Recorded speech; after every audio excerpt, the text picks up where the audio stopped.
सांगितलं नाही हे अगदी प्रामाणिकपणे कबूल करतो।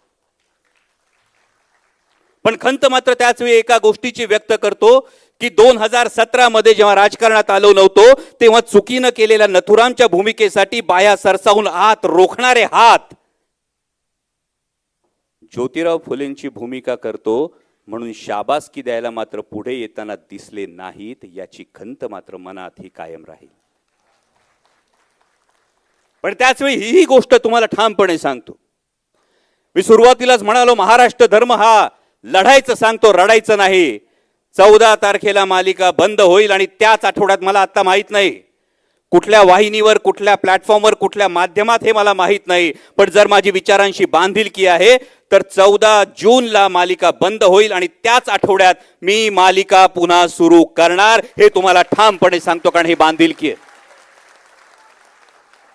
मला आता माध्यम माहित नाही, पैसा कसा उभा राहील मला काहीच माहित नाही,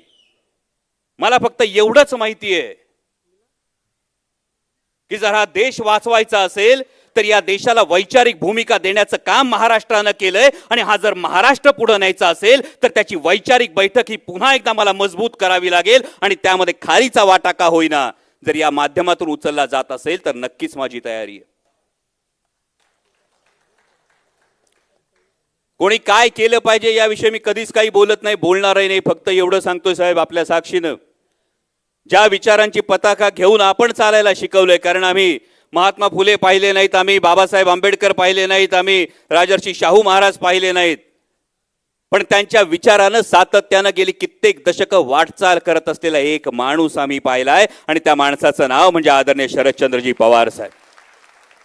या सगळ्या